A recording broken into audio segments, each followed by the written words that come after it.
Hello बच्चों, welcome to all of you in my YouTube channel. Good mornings. I hope so you are all of you goods and today we will read about history chapter first, the French Revolution. So please watch the video till the end and I request to all of you please video को देखने से पहले एक बार like and subscribe जरूर कर दें. Okay, I hope so you are understand. So चलिए हम लोग आज शुरू करते हैं French revolutions. The French revolution, ये क्लास 9th चैप्टर 1 में फ्रेंच रिवोल्यूशन के बारे में पढ़ना है. I hope so all of you thinks why we read the French revolutions because we are the Indians. मतलब all of you know that's French revolution is very important because आज़ादी का जो ये हम लोग मतलब शुरू किए थे, ये जो कार्यक्रम आज़ादी का ये सब कहाँ से स्टार्ट हुआ था? ये फ्रेंच रिवोल्यूशन से ही स्टार्ट हुआ था. सो ज़्यादा बातें नहीं करते हैं, आइए हम लोग पढ़ते हैं the French revolutions. On the morning of 14 July 1789 the city of Paris was in a state of alarm. 14 जुलाई 1789 में जो मतलब एक पेरिस नाम की सिटी है फ्रांस में, वहाँ पे ये अलार्म हुआ कि the king had commanded troops to the move into the city. वहाँ के राजा ने सैनिकों को शहर जाने के लिए मतलब ऑर्डर दे दिया था. Rumours spreads that we would soon orders the army to open fire upon the citizen. वहाँ पे जैसे मतलब फ्रांस में झूठी अफवाह फैला दी गई कि जो वहाँ की गवर्नमेंट आर्मी का जो मेन लीडर था वो आर्मी को ऑर्डर दे दिया है कि आप पीपल पे डायरेक्ट फायर कर सकते हैं. लगभग some 7,000 men and women gathered in front of the town hall and decided to form a people's militia. कुछ 7,000 पुरुष और महिलाएं फ्रंट मतलब गैदर हो गए टाउन हॉल के सामने एंड उन्होंने क्या किया कि नागरिक सेना बना लिया. They broke into a number of governments buildings in search of arm. उन्होंने कई सरकारी इमारतों को तोड़फोड़ की सर्च मतलब आर्म के सर्च में. Finally, a group of several hundred people marched towards the eastern part of the city and stormed the fortress prisons. अंत में 100 लोगों का group March toward the eastern part of the city मतलब city के eastern part की ओर चल दिया. And storm the fortress prisons और फोर्ट्रेस में एक प्रिजन था उस पर अटैक कर दिया. The Bastille where they hoped to find hoarded ammunitions. वहाँ का ये जो मतलब चीफ लीडर थे वो क्या थे? बेस्टली थे. वहाँ पे लोग आशा करें कि उनको ये मिलेंगे. In the armed fight that followed the commander of the Bastille was killed and the prisoner released. मतलब ये जो झगड़ा हुआ उन दोनों के बीच में मतलब आर्म्ड ये जो पीपल थे और वहाँ पे आर्मी जनरल थे, इन दोनों के बीच में झगड़े होने के कारण बेस्टली का जो कमांडर था वो मारा गया और जितने भी कैदी थे वो सब बाहर आ गए. केवल 7 ही कैदी बचे थे जो कि जेल में थे. Yet the Bastille was hated by all. मतलब बेस्टली से सभी लोग मतलब घृणा करते थे because it stood for the despotic power of the king. क्योंकि ये जो मतलब फ्रांस का राजा था उसका निरंकुश पावर के रूप में साथ देता था. The fortress was demolished and it stone fragment were sold in the markets. मतलब जो उन्होंने अटैक करने के बाद उस महल जो था बहुत ही कीमती पत्थरों से बना था. वहाँ पे अनेक मतलब बहुत ही इंपॉर्टेंट चीज़ से वो महल बना था. उसको तोड़ फोड़ करने के बाद लोग वहाँ के ईंटें चुरा लिए. उसमें बहुत ही महंगे पत्थर लगे थे जैसे ग्रेनाइट हो गया, जैसे मार्बल हो गए, जिससे आज कल हमारा ताजमहल जैसे हम लोग देखने को मिलता है ना, वैसे ये भी था. तो वहाँ पे लोगों ने उसको ले लिया. उसको लेने के बाद उसको मार्केट में सेल कर दी और जो भी कुछ चीज़ें बची थी उसको यादगार के रूप में वहाँ पे रख दिए. Those who wished to keep as souvenirs of its destruction. मतलब वो विनाश की यादगार के रूप में उसको रख दिए. The days that followed saw more writings both in Paris and the country sides. मतलब जो सिटी पेरिस में था और गांव में हम लोग को वहाँ पे बहुत ही मतलब लड़ाई होते वहाँ पे देखने को मिला. Most people were protesting against the high price of bread.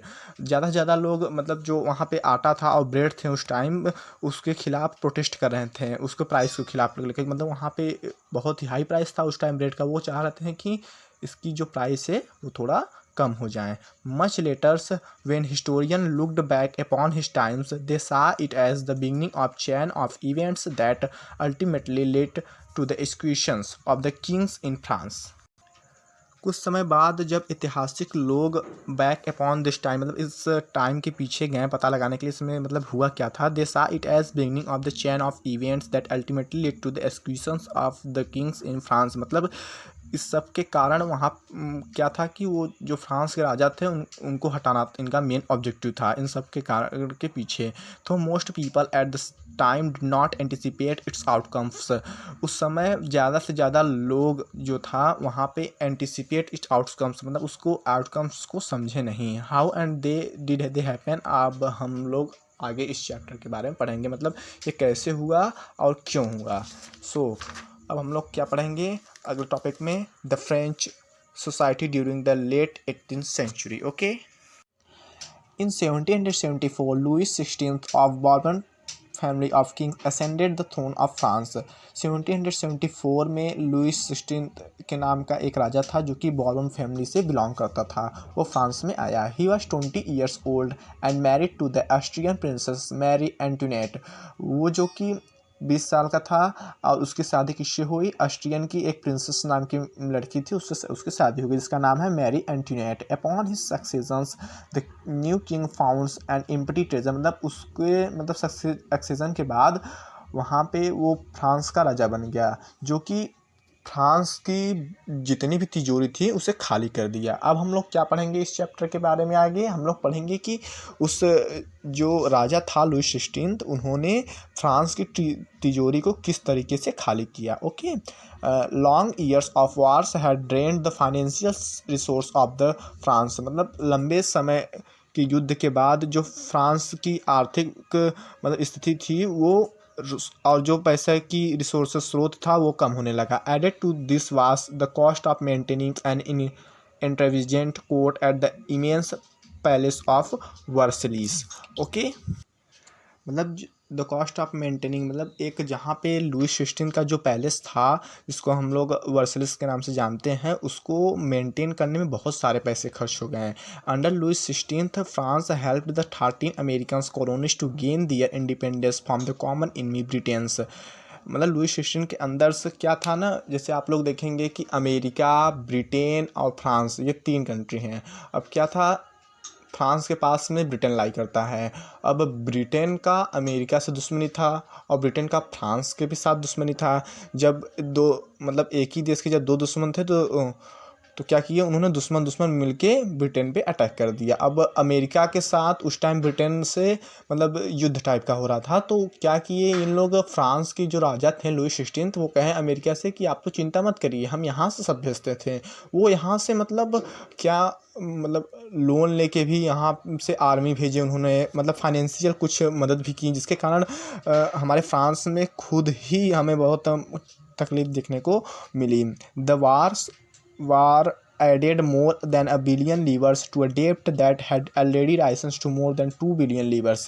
जो कि फ्रांस में जैसे हमारे इंडियन में क्या चलता है, इंडियन करेंसी चलता है, वैसे फ्रांस में जो पैसे चलते थे उसका नाम था लीवर के नाम से हम लोग जानते हैं। उन्होंने मतलब 2 बिलियन लीवर से ज़्यादा लोन ले लिया। किससे लिया था, lender who give the state credit, जो कि मतलब स्टेट क्रेडिट से देते थे। Now begin to charge the 10% interest on loan, जो कि वो पूरे लोन पे 10% का चार्ज लगाए थे। So the French government was obliged to spend an increasing percentage of its budgets on interest payments to a loan. मतलब अब क्या करना, फ्रांस गवर्नमेंट ने क्या किया, वो मतलब टैक्सेस जो थे कंट्री में उसको बढ़ा दिया और बजट्स भी बढ़ा दिए उसको अकेले पेमेंट करने के लिए। To meet its regular expenses such a cost of maintaining and army, the court, running of government offices और universities, state was forced to increase taxes.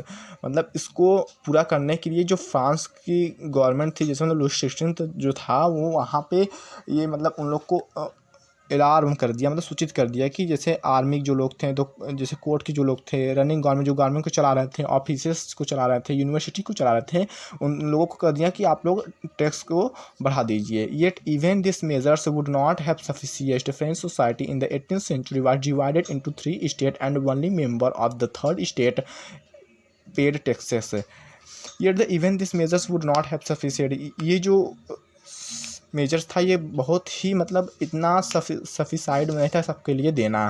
French में जो उस टाइम सोसाइटी थी उसको 3 भागों में डिवाइड किया गया था। फर्स्ट स्टेट, यहाँ पे आप लोग देखेंगे तो फिगर नंबर 2 में तो सोसाइटी ऑफ स्टेट के नाम से दिया गया है। फर्स्ट स्टेट में कौन लोग आते थे, क्लर्जी मतलब कौन लोग होते थे, जो चर्च में जैसे आप लोग आज भी हम लोग इंडिया में देखने को मिलेंगे, चर्च वाले लोग हम लोग को देखने को मिलते हैं। और सेकंड में हम लोग देखेंगे नोबिलिटी। नोबिलिटी मतलब क्या होता है, जो रूलिंग क्लास के लोग होते हैं, मतलब जो प्रेजेंट में वहाँ उस कंट्री पे रूल करते हों।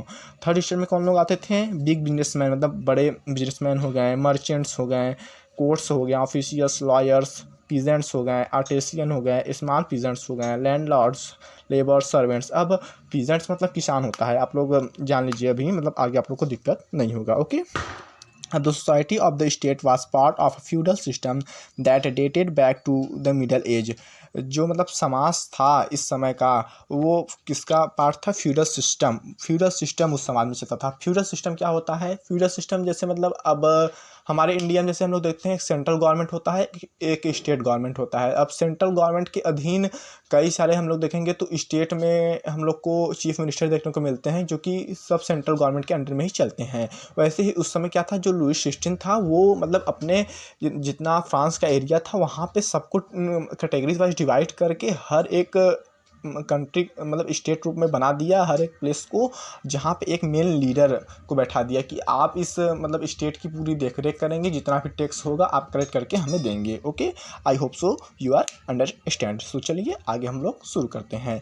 The old regime is usually used to describe the society institution of France in 1789। तो ये जो पुरानी पद्धति थी वो फ्रांस के मतलब इंस्टीट्यूशन में वो कब आई, 1789 से पहले ही आई थी।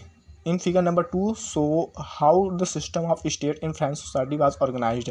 आप फिगर नंबर 2 के से देख सकते हैं कि फ्रांस में ये जो स्टेट कैटेगराइज कर दिया गया था उसको कैसे कैटेगराइज किया गया था। Peasants made up about 90% of the population, जिसमें से सबसे ज़्यादा कौन से लोग थे, किसान थे, लगभग 90% किसान ही थे। However only A small number of them owned the land they cultivated. मतलब पीजेंट्स तो 90% थे किसान, लेकिन उनको खेती करने के लिए उनका खुद का ज़मीन जो था बहुत कम था, वो दूसरे के ज़मीन पे जाके खेती करते थे। About 60% of the land was owned by the nobles, जो कि 100% में से 60% जो ज़मीनें थीं वो किसकी थी, नोबेल्टी, जो रूलिंग क्लास कर रहे थे उन लोगों की ज़मीन थी। उन लोगों की ज़मीन पे ये पीजेंट्स जाते थे और वहाँ पे काम करते थे। पीजेंट्स मतलब किसान होता है, मतलब यहाँ से उन लोग क्या करते थे ना, इन लोगों को काम कराते थे और वो ठीक से पैसे भी नहीं देते थे, जिसके कारण उन लोगों को बहुत ही दिक्कत सहना पड़ता था।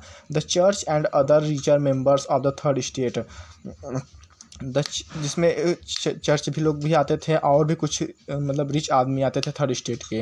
The member of the first two state that is clergy and nobility enjoyed certain privilege by birth. जो फर्स्ट स्टेट और सेकंड स्टेट के मेंबर थे, जैसे मतलब हो गया क्लर्जी हो गया एंड द नोबिलिटी हो गया, इन लोग क्या करते थे, privileges by birth. Privileges by birth का मतलब क्या होता है कि जो कि मतलब इनहेरिटेड हो। जैसे मतलब क्या हुआ ना, और हमारे इंडिया में क्या हुआ, हर 5 साल बाद वोट पड़ता है। अभी 19 अप्रैल से हमारे सेंट्रल गवर्नमेंट को चूज़ करने के लिए हम वोट करेंगे।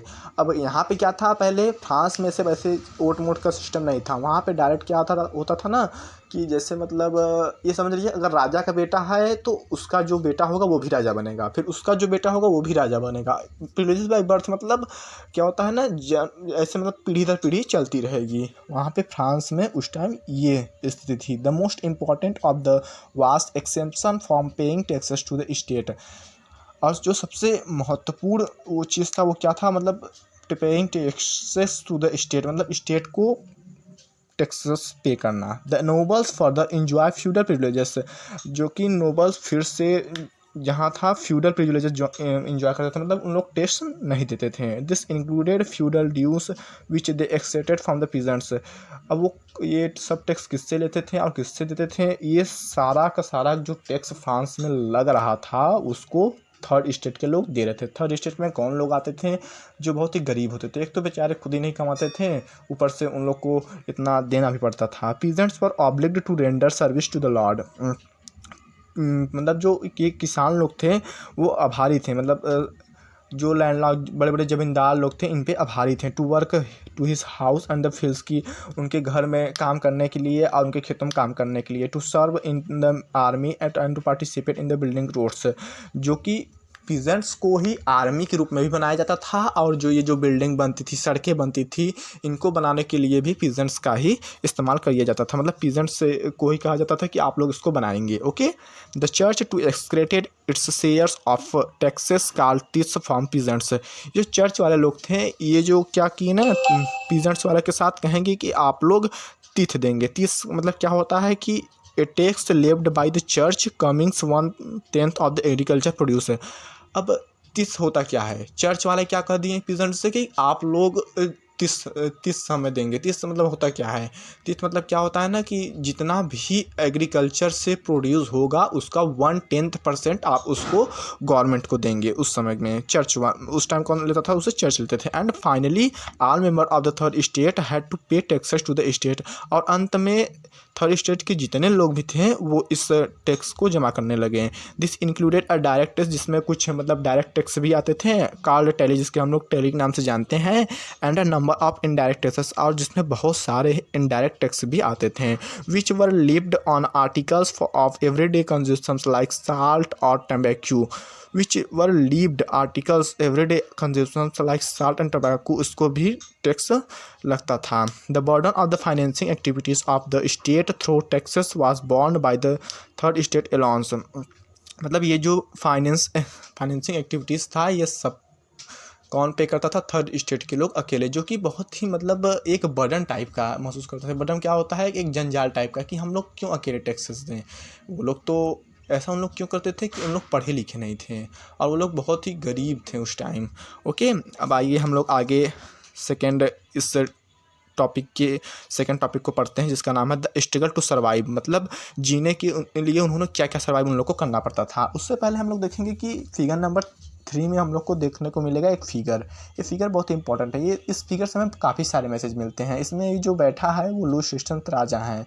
The nobles man is the spider, the peasants the fly, the more devils has the more wants. ये जो देखेंगे हम लोग, ये पॉकेट जो देखेंगे रखा गया है राजा के सामने, इसमें ये पूरा भरा हुआ है, लेकिन तब भी जितने लोग भी आते थे वो अपना जो भी उन लोगों के पास होता था, फ्रूट्स होता था, खाने की चीज़ें होते थे, जो भी सोना चांदी होता था उसको इसमें रख देते थे। लेकिन अब इससे क्या हमें, इस फिगर से क्या हमें सीखने को मिलता है, इस फिगर से सीखने को मिलता है कि लुईस ह्यूस्टन कितना लालची था। उसके पास सब चीज़ अवेलेबल था, लेकिन तब भी वो लोगों से सब चीज़ लेता था, जो कि उस टाइम पे लोग भी बहुत परेशान होते थे, लेकिन वो इस सब बातों से उसको कोई फ़र्क नहीं पड़ता था। सो चलिए अब हम लोग अपने टॉपिक पे चलते हैं और पढ़ते हैं। The populations of France rose forms about 23 millions in 1715 to 28 millions in 1789। अब जो फ्रांस की पॉपुलेशन थी वो समय के अकॉर्डिंग बढ़ती रहती थी। अब क्या था कि 1715 में अगर हम लोग देखेंगे तो यहाँ की जो पॉपुलेशन थी वो 23 मिलियन थी, और वहीं पे अगर हम लोग देखेंगे 1789 में देखें तो वहाँ की जो ये जनसंख्या थी वो कितनी हो गई थी, 28 मिलियन हो गई थी। This led to rapid increase in the demand for food grains की। बढ़ती हुई जनसंख्या, जैसा कि हम लोग जानते हैं अगर जनसंख्या बढ़ेगी तो वहाँ पे फ्रूट की डिमांड भी बढ़ेगी, तो इसलिए क्या हुआ कि वहाँ पे खाने पीने की डिमांड और बढ़ गई। The production of grains could not keep pace with the demand. मतलब वहाँ पे जितने भी अनाज पैदा हो रहे थे वो डिमांड के अकॉर्डिंग नहीं पैदा हो पा रहे थे, मतलब बहुत ही कम पैदा होता था। So the price of bread which was staple diet of the majority of the rapidly.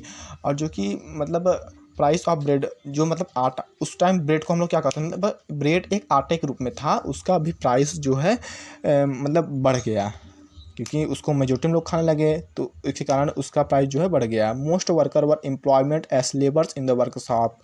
जितने भी कई सारे वर्कर थे वो कहाँ काम करते थे, लेबर शॉप, मजदूर के रूप में काम करते थे, और उनकी जो मतलब वेज भी, मजदूरी जो थी वो फिक्स थी कि आपको इससे ज़्यादा मजदूरी नहीं मिलेगी।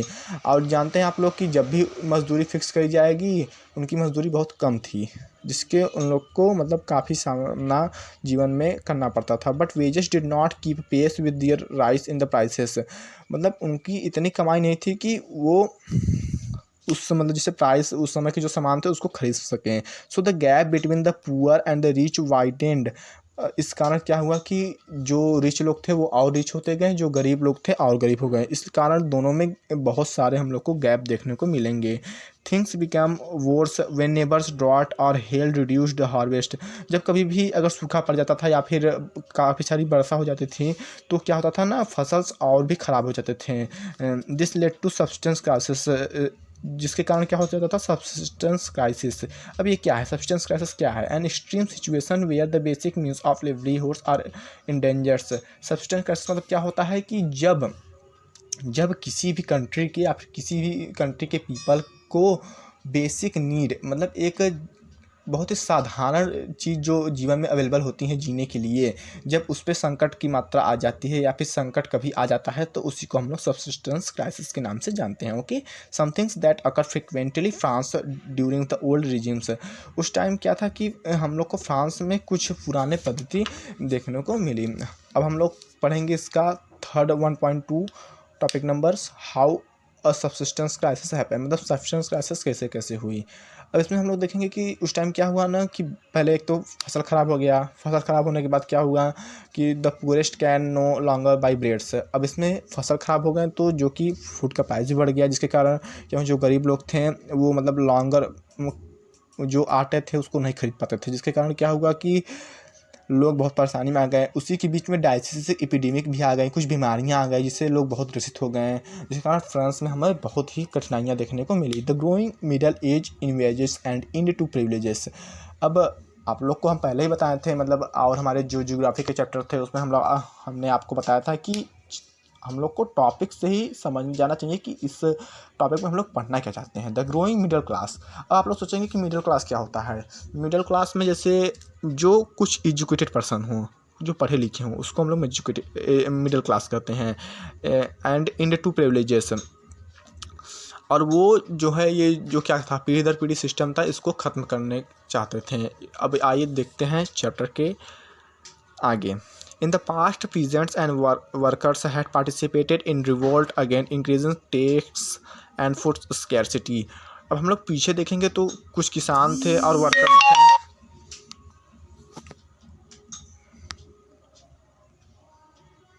Okay, I hope so you are understands. But they lacked the means and program to carry out full-scale measures that would bring about a change in the social and economic orders. लेकिन जो वहाँ के लोग थे वो निरंतर प्रयास कर रहे थे कि ये जो फ्रांस की सामाजिक और आर्थिक स्थिति थी वो बदल जाए। This was left to those groups within the third estate who had become prosperous and had access to education, the new ideas. लेकिन ये जो लोग थर्ड स्टेट के, मतलब ये जो मिडिल क्लास लोग थे वो कुछ अलग थे। वो कौन से लोग थे? वो थर्ड स्टेट में उन लोग थे प्रॉस्परस कौन लोग थे? अब सुन लीजिए, अभी आप लोग को आगे इनका नाम सुनने को मिलेगा। प्रॉस्परस मतलब जो एजुकेशन एंड न्यू आइडिया, जिसके पास शिक्षा हो और कुछ नए नए विचार हों। The 18th century witnessed the emergence of social groups. हम लोग 18th सेंचुरी फ्रांस में देखने को, अब सेंचुरी मतलब क्या होता है, 1 सेंचुरी मतलब 100 ईयर्स। अब क्या हुआ, इस टाइम कौन सा सेंचुरी चल रहा है? 21 सेंचुरी चल रहा है, एक सेंचुरी आगे, जैसे मतलब 20वीं सदी चल रही है, इस टाइम 21वीं सदी। अब एक इस मतलब कौन सेंचुरी की बात हो रही है? 18th century.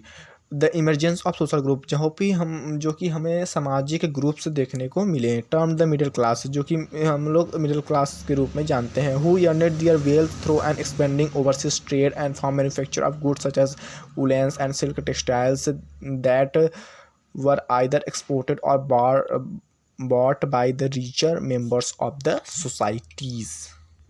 जो कि ये लोग पैसा कहाँ से कमाते थे? ये जो क्या हुआ ना, इस लोग एक्सपेंडिंग ओवरसीज ट्रेड, मतलब ये जो समुद्र के द्वारा अपना व्यापार करते थे और मैन्युफैक्चर द गुड्स, मतलब सामानों को बनाते थे। जैसे कौन कौन सामान को उन लोग बनाते थे? वुलन हो गया, सिल्क टेक्सटाइल्स हो गए, और इसको इन लोग बाहर भी भेजा करते थे, जो कि रिचर मेंबर ऑफ सोसाइटी। और जो कि इसको कौन खरीदता था? ज़्यादा रिच मेंबर जो लोग थे वही लोग इसको खरीदते थे। In addition to merchants and manufacture the third state included professionals such as lawyers, administrative officials.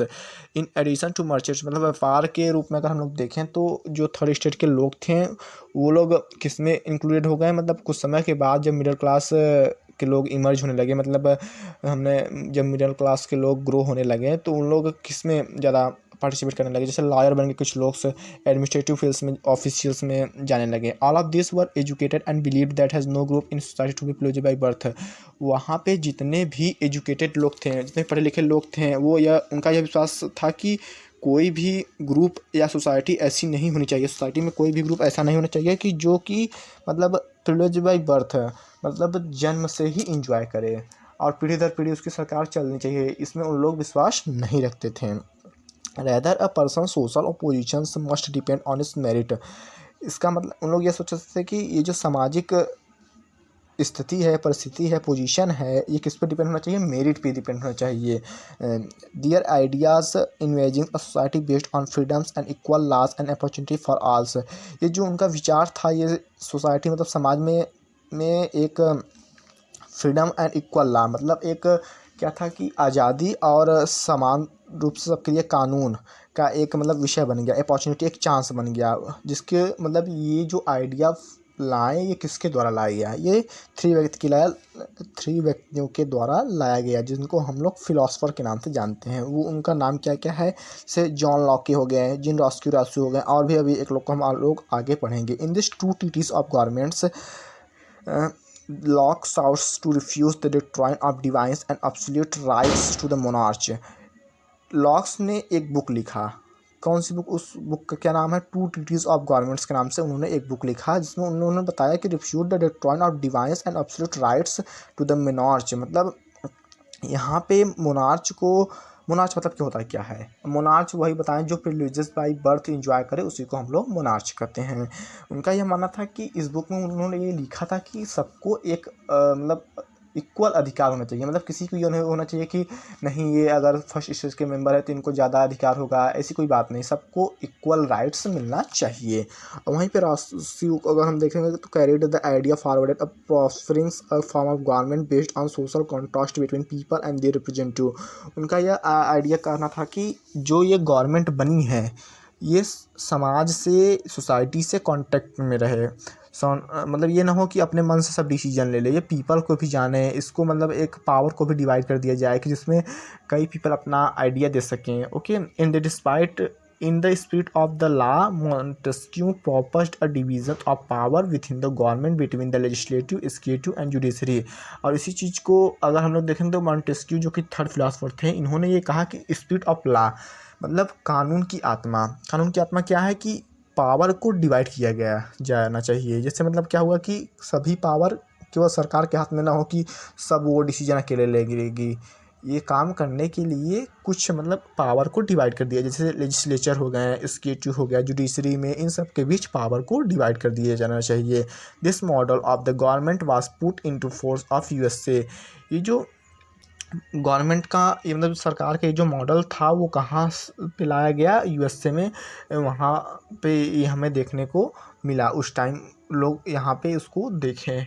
After the 13 colonies declare their independence from Britain, जब लगभग 30 कॉलोनीज इंडिपेंडेंस हो गए ब्रिटेन से, the American constitution and its guarantee of individual right was an important example of political thinker in France. जब तब की मतलब जो अमेरिका का संविधान था वो इंडिविजुअल को राइट्स मतलब हर व्यक्ति को एक अधिकार देने लगा, जिसके कारण क्या हुआ कि फ्रांस के पॉलिटिकल राजनीतिक थिंकर्स को सोचने का इसका जरिया मिल गया। The idea of this philosopher were discussed intensively in the salons and coffee houses and spread amongst peoples through books and newspapers. ये जो फिलोसफर के आइडिया थे वो लोगों तो कैसे पहुँचे, इसको मतलब सैलून्स, जहाँ पर आप लोग बाल कटवाने जाते होंगे, स्पेशली बॉयज़ वो उसको अच्छे जानेंगे। सैलून्स में से मतलब जैसे क्या होता है ना कि रेडियो चलने लगे सभी जगह, मतलब सैलून्स में चर्चे होने लगे। कॉफ़ी हाउस मतलब जहाँ पे लोग चाय पीते थे, वहाँ पे इसका डिस्कशन होने लगा। Separate among the peoples through books, मतलब किताबों के द्वारा छपने लगा, लोग किताब को पढ़ने लगे। एंड्स न्यूज़पेपर और अखबार में आने लगे। They were frequently read alouds in the groups for the benefits of those who could not read and writes. अब जो लोग अनपढ़ हैं वो इसको कैसे जाने, वो उसमें क्या करता था कि जो लोग पढ़े लिखे लोग थे वो समाज में जाके एक प्लेस पे इसको मतलब तेज चिल्ला चिल्ला के पढ़ रहे थे, मतलब इतना नहीं चिल्ला रहे थे, हिसाब से चिल्ला रहे थे, मतलब आराम से पढ़ रहे थे, सबको सुना रहे थे, सबको बता रहे थे कि ये फिलासफर का आइडिया हम लोगों के लिए कितना अच्छा हो सकता है इन फ्यूचर में। The news that Louis XVI planning to impose the further taxes to be able to meet the expense of the state generated anger protest against the system of privileges. ये जो खबर थी Louis XVI के plan को further impose further taxes, तब इस सबको सुनने के बाद लुईस XVI ने क्या किया कि फिर से टैक्स बढ़ाने को मतलब ऑर्डर दे दिया। Expense of the state generated angers and protest against the system of privileges, जो कि ये जब ये टैक्स बढ़ाने को ऑर्डर दे दिया तो क्या हुआ कि एंगर, लोगों में क्रोध उत्पन्न हो गया, लोग प्रोटेस्ट करने लगे कि ये जो सिस्टम है प्रिविलेजेस, मतलब ये जो पीढ़ी दर पीढ़ी वाला सिस्टम है, इसको ख़त्म होना चाहिए।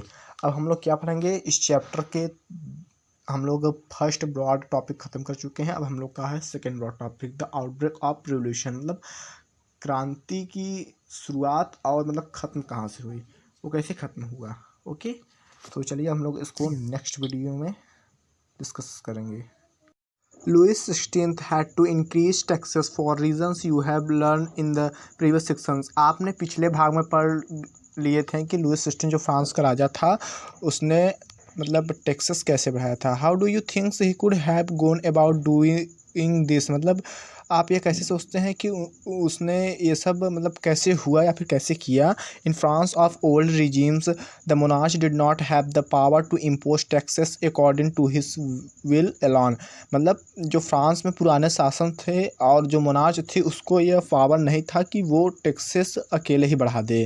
कहने का मतलब है कि वहाँ पे फ्रांस में एक रूल था कि जब भी कोई टैक्सेस बढ़ाया जाएगा, वो जो 3 स्टेट थे उन लोगों में से मतलब एक मीटिंग होगी, उस मीटिंग के बाद ही टैक्सेस को बढ़ाया जाएगा। अब आइए हम लोग आगे पढ़ते हैं। Rather he had to call a meeting of the state generals which could then pass his proposals for new taxes. इसके अलावा जब उसने ये मीटिंग बुलाया न्यू टैक्सेस के लिए, the state generals has political body to which 3 state sent their representative, तो जो है पॉलिटिकल बॉडी की तरफ से तीनों स्टेट के रिप्रेजेंटेटिव को भेजा गया स्टेट मीटिंग के लिए। However the monarch allowance could decides when to calls a meeting of this body, जबकि उसके बाद में डिसाइड किया गया कि मोनार्च को मतलब मीटिंग के लिए कब बुलाया जाए।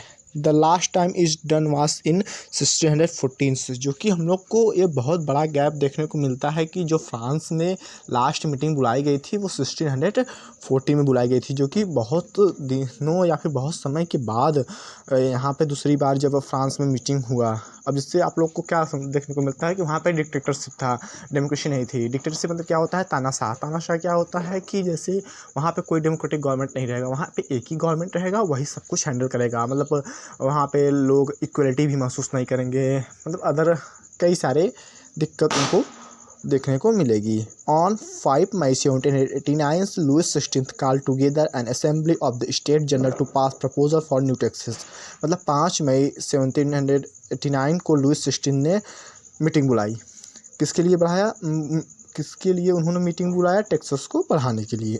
Replacement hall in the Versailles was prepared to host the delegates, मतलब इस मीटिंग को अच्छे से मतलब अरेंज करने के लिए ये कहाँ किया गया, जो मतलब रिप्रेजेंस हॉल इन वर्सले, मतलब एक वर्सले में हॉल था, उसी में ये प्रिपेयर किया गया कि मीटिंग किस तरीके से यहाँ पे ऑर्गेनाइज होगी। The first and second state sent 3 representative each, मतलब फर्स्ट स्टेट्स के जो लोग थे, फर्स्ट स्टेट में कौन से लोग आते थे, चर्च वाले जो हैं अपने तरफ से 300 रिप्रेजेंटेटिव भेजे और वो are seated in the row facing, जो कि मतलब एक दूसरे के आमने सामने बैठ गए।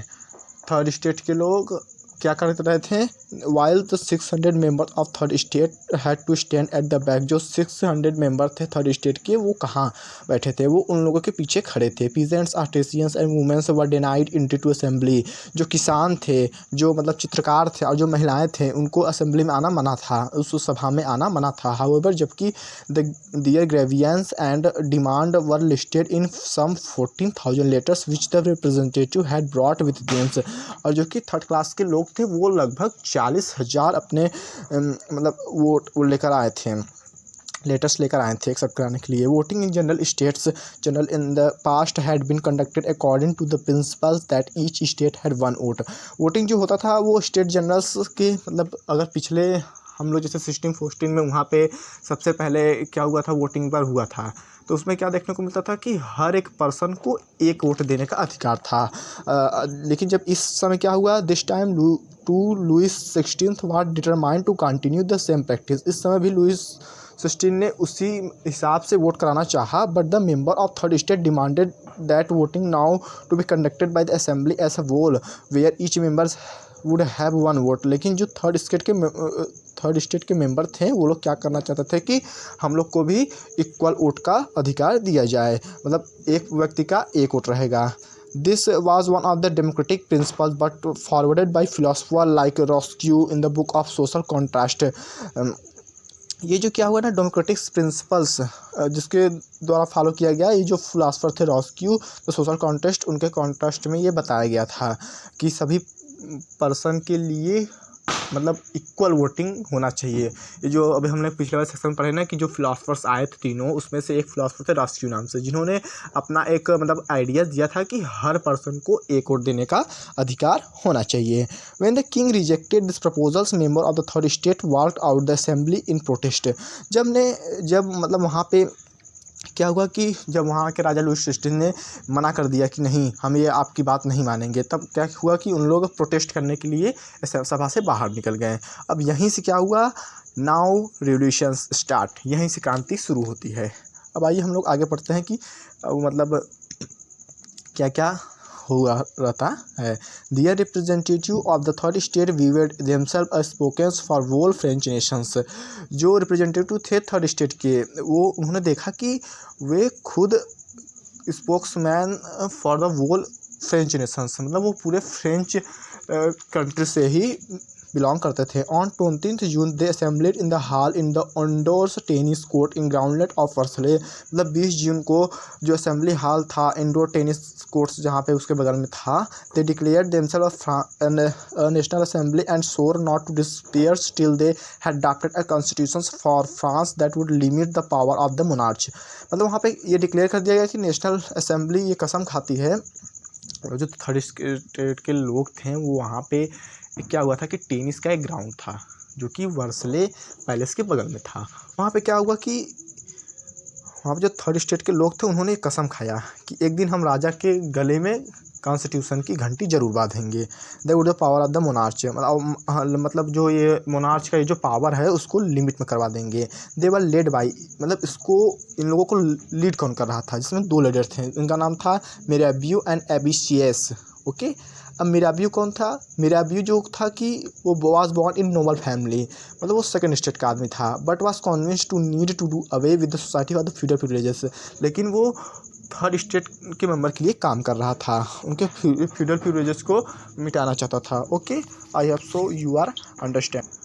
He brought out a journal and delivered a powerful speeches to the crowds assembled at Versailles। मतलब वर्सले जो वहाँ का ये जो प्लेस था जहाँ ये पैलेस स्थापित था, वहाँ पे एक मतलब स्पीच टाइप में इसे बताया गया। एबिसियस ओरिजिनली अ प्रिस्ट, और एबिसियस कौन थे जो कि इस मतलब इन लोगों को लीड कर रहे थे, वो एक प्रिस्ट थे, एक पुजारी थे जो कि फर्स्ट स्टेट से बिलोंग करते थे। फर्स्ट स्टेट मतलब I mean to say that church से। वो wrote an influential pamphlet called what is the third state, जिसको हम लोग इन्फ्लुएंस पम्पलेट के नाम से थर्ड स्टेट के भी नाम से जानते हैं। While the national assembly was busy at Versailles drafting a constitutions, जो कि राष्ट्रीय सभा थी वो बहुत ही बिजी थी। कहाँ बिजी थी, एट वर्सले में अडॉप्टिंग कॉन्स्टिट्यूशन, मतलब कॉन्स्टिट्यूशन को बनाने में। The rest of the France seethed with turmoil. अब क्या हुआ थी, जो फ्रांस था और जो मतलब फ्रांस में जितने भी और जगह थे वो टर्मिनल थे। A severe winters admit a bad harvest, the price of bread rose, offense backers exploited the situation of further supplies। जो कि क्या हुआ ना कि वहाँ पे ठंड के कारण क्या हुआ, जैसे मतलब फसल की स्थिति ख़राब हो गई, जो आटे थे उसके दाम बढ़ गए। ऑफेन बैकर एक्सप्लॉइटेड, मतलब जो ये सब बैकर्स थे उनको मतलब हटाया जाना, एक्सप्लॉइट करने गया जाता था उनका। और सिचुएशन वाज सेड सप्लाईज, जो कि परिस्थिति थी वो दिन पे दिन बिगड़ती जा रही थी। After spending hours in long times at the bakeries, crowds of angry womens stormed into the shops. मतलब बहुत समय तक इस सब को झेलते हुए जो महिलाएं थी, crowds of angry stormed into the shops, वो लोग क्या करने लगे कि मतलब शॉप्स पे अटैक कर दी। एट द सेम टाइम, उसी समय the king order troops to move into the Paris. से वहाँ का जो राजा था वो क्या किया कि आप लोग पेरिस सिटी में चल जाइए। On 14 July the agitated crowd stormed and destroyed the Bastille. और जो कि 14 जुलाई क्या हुआ, जो मतलब ये जो पीपल थे, क्राउड्स लोग थे, ये बहुत ही गुस्से में थे। उन्होंने बेस्टिली को डिस्ट्रॉय कर दिया। अब जैसे कि अब आप लोग को हम क्या बताए थे इंट्रोडक्शन के वीडियो में बताए थे कि फ्रेंच रिवॉल्यूशन के ये जो पार्ट है इसको हम लोग पीछे पढ़ेंगे कि इसका मेन रीजन क्या था। वही रीजन यहाँ पे कनेक्ट करिए फ्रेंच रिवॉल्यूशन को इसके साथ। क्या हुआ कि यहीं से पीपल लोग ने अटैक किया फ्रांस के आर्मी पे और डिस्ट्रॉय द बेस्टिली को डिस्ट्रॉय कर दिया। इन द कंट्री साइड, मतलब रूरल एरियाज में, रूमरस सप्रेस फ्रॉम विलेज, वहाँ पे भी कई अफवाहें फैलने लगी गांव से, that the lords of the manors had hired bands of brigands who were on theirs way to destroy the ripe corn. अब जो लैंडलॉर्ड्स थे manors had hire the bands, मतलब बैंड्स को हायर किए। अब brigands who are on their destroy the ripe corn, जिसके मतलब ये जो फ्रूट्स या फिर क्रॉप्स जो सब डैमेज थे उनके लिए। Caught in frenzy of fear, peasants in several districts seized hoes and pitchforks and attacked Chintokus. They looted horrid grains and brushed down documents containing the accords to manorial dues। मतलब इससे आप समझिए कि वो जो उस समय के जो मिडिल क्लास वाले लोग थे वो बहुत ही गुस्से में थे। उन्होंने क्या किया कि गवर्नमेंट्स के सभी जगहों पे मतलब अटैक करना चालू कर दिया। ये जो पीजेंट्स, मतलब जो गांव में लोग थे, पीजेंट्स लोग क्या किया, किसानों ने लैंडलॉर्ड, जो बड़े बड़े लैंडलॉर्ड थे, उनके मतलब कागज़ों ऑफिसेस को मतलब जला डाला और भी मतलब बहुत सारे उन्होंने नुकसान किया। और चिंटू, इसका क्या होता है, पैल चिंटू के नाम से हम लोग इसको जानते हैं। कैस्टल और stately residence belonging to the king of noblemen. ये क्या होता है कि ये जो किंग होते हैं उनके अंडर में आता है, इसको भी उन लोगों ने डिस्ट्रॉय कर दिया। Okay, I hope so you are understands. A large number of nobles fled from their names, many of them migrating of the neighboring countries। जिसके कारण क्या हुआ कि जो बहुत सारे जमींदार लोग थे उन्होंने क्या किया कि अपना नाम भी चेंज कर लिया और एक जगह से दूसरी जगह जाने लगे, मतलब माइग्रेटिंग होने लगे। मतलब वो क्या हुआ ना, बहुत से लोग जो आसपास उनके फ्रांस की कंट्री थी वहाँ पर भी चले गए इसके डर के कारण, क्योंकि उन लोग को वहाँ पे मतलब पीजेंट्स लोग इतना सहन कर चुके थे कि वो बहुत ही गुस्से में थे। वो सभी जगह तोड़ फोड़ करते थे, चीज़ें बहुत बिगड़ गई थी। अब आइए हम लोग आगे और उसको अच्छे से जानेंगे। जैसे कि आप लोग figure number 6 the subject of the great fear के बारे में देख सकते हैं कि कहाँ कहाँ पे इनका मतलब अटैक इन्होंने किया था। Faced with the power of revolting subjects, Louis XVI finally recorded recognition of the National Assembly and accepted the principles that his powers would from now on be checked by a constitution। जो कि faced by the power of revolting subjects, मतलब इस क्रांति के द्वारा क्या हुआ कि लुइस 16 जो था वो अंत में उसे मतलब मानना ही पड़ा कि चलिए मान लेते हैं जो ये राष्ट्रीय सभा है, ये principles his powers from now checked by constitution, मतलब ये संविधान को एक्सेप्ट कर लिया उन्होंने। लुइस 16 जो था वो संविधान को एक्सेप्ट कर लिया। ऑन द नाइट 4 अगस्त 1789, मतलब 4 अगस्त 1789 के रात में the assembly passed abolition the feudal system obligation and taxes. अब जो सभा होती है यह पास करती है मतलब एबोलिशन द फ्यूडल सिस्टम को एबोलिश कर देती है, मतलब ख़त्म कर देती है, और ऑब्लिगेशन एंड टैक्सेस, और टैक्सेस को भी खत्म कर देते हैं। Members of the clergy too were forced to give up their privileges. ये जो थर्ड स्टेट के क्लर्जी के लोग मेंबर होते हैं वो क्या करते हैं कि गिव अप दियर प्रिविलेजेस, मतलब उनको ये प्रिविलेजेस फिर से दिया जाए, वो उनकी मतलब डिमांड करने लगे। तो चर्च वाले जो लोग थे वो डिमांड करते लुइस 16 थे कि हमारा ये जो क्या था ना, जो प्रिविलेजेस बाई बर्थ, मतलब जो राजा है वही राजा बनेगा, ये हमें फिर से वापस दे दीजिए। मतलब नेशनल असेंबली जब बना था तो उसमें ये लोग बहुत चिंतित थे कि आगे क्या होगा नेशनल असेंबली में, कहीं सब कुछ चेंज ना हो, इसलिए उन लोग डिमांड करने लगे फ्रांस से। Okay, tithes were abolished and lands owned by church were confiscated, क्योंकि मतलब लैंड ओनेड और चर्च वर कॉन्फिस्केटेड, मतलब तीर्थस वगैरह सब लगने लगी। मतलब तीर्थस आप लोग को हम पहले बताए थे कि जितना भी कोई भी क्रॉप्स अगर आप अपने एग्रीकल्चर में ग्रोन करेंगे तो 1/10% उसका क्या होगा, आप उसको पहले गवर्नमेंट को देंगे, उसके बाद यूज करेंगे। ओके, अब हम लोग क्या करेंगे कि as a results the government acquires assets worth at least 2 billion livres, मतलब इसका परिणाम हमें देखने को मिला कि जो सरकार थी वो क्या हुआ कि 2 बिलियन लीवर्स तक उसका मतलब पैसा इसमें खर्च हो गया।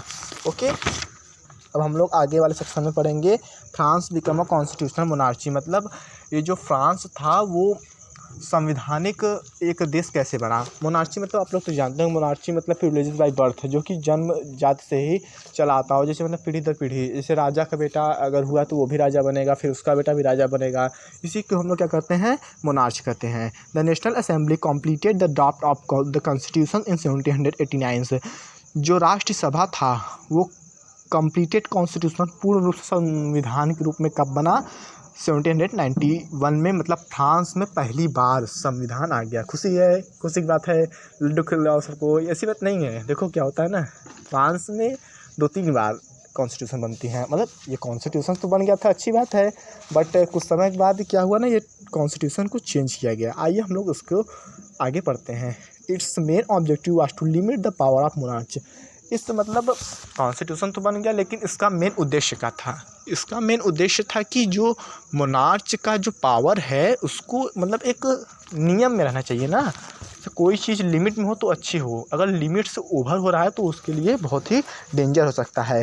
This power instead of being concentrated in the hands of one person were now separated and assign to different institutions, ये जो पावर था वो मतलब उनका मतलब फ्रांस के लोगों को मतलब थर्ड स्टेट में जो लोग आते थे उनका कहना था कि ये नेशनल असेंबली जो बनी है, जो कॉन्स्टिट्यूशन फ्रांस का 1791 में तैयार हुआ है, इसमें क्या होना चाहिए कि पावर एक ही पर्सन के हाथ में ना हो, पावर डिवाइड होना चाहिए। मतलब क्या हुआ ना कि जैसे हमारे इंडिया में क्या है, सेंट्रल गवर्नमेंट है, स्टेट गवर्नमेंट है, तो वहाँ पे हम लोग सेंट्रल स्टेट गवर्नमेंट में देखेंगे तो पावर डिवाइड होने को हम लोग को देखने को मिलता है। जैसे अगर हम लोग देखेंगे तो यहाँ पे क्या हुआ कि लेजिस्लेचर हो गया, एक्सिक्यूटिव होगा, जुडिशरी, इस सब में पावर डिवाइड हुआ है। वैसे ही फ्रांस में भी ये मतलब कि पावर को डिफरेंट इंस्टीट्यूशन में डिवाइड किया जाए। दिस मेड फ्रांस का कॉन्स्टिट्यूशन मोनार्ची, यही सब को मिला के हम लोग फ्रांस को एक संविधानिक देश के तौर पे जानते हैं। Figure number 7 explain how the new political system work, आप फिगर नंबर 7 देखेंगे तो आपको पता लगेगा कि जो नई फ्रांस में पद्धति थी ये कैसे काम करती थी। ओके, सो हम लोग आइए फिगर नंबर 7 को थोड़ा डिस्क्राइब करते हैं। इसमें क्या था कि आप लोग देखेंगे कि इसमें 2 प्रकार के सिटीजन होते हैं, एक एक्टिव सिटीजन्स, एक पैसिव सिटीजन। एक्टिव सिटीजन में कौन से लोग आते थे, active citizens involve to vote about 4 millions of population of 28 million, मतलब फ्रांस में हम लोग देखते हैं कि 1791 के तकरीबन लगभग हमारे मतलब पूरे फ्रांस में देखेंगे तो 28 मिलियन पॉपुलेशन हो गई थी। 28 मिलियन पॉपुलेशन में से केवल 4 मिलियन पॉपुलेशन ऐसी थी जो एक्टिव सिटीजन में आती थी, मतलब जो वोटिंग कर सकती थी। और पैसिव सिटीजन में क्या था, पैसिव सिटीजन वो लोग थे जो कि उनको वोट देने का अधिकार नहीं था। अबाउट 3 मिलियन मैन, मतलब 300 मिलियन आदमी ऐसे थे जिनको वोट देने का अधिकार नहीं था। Women's, children's and young below, मतलब इसमें कुछ महिलाएं आ जाती थी, बच्चे आ जाते थे और कुछ नौजवान व्यक्ति आ जाते थे जो कि 25 वर्ष से कम की उम्र में रहते थे। अब क्या हुआ कि ये लोग मान लीजिए वोट दे दिए एक्टिव सिटीजन के लोग, अब वोट देने के बाद ये लोग इलेक्ट हुए हैं।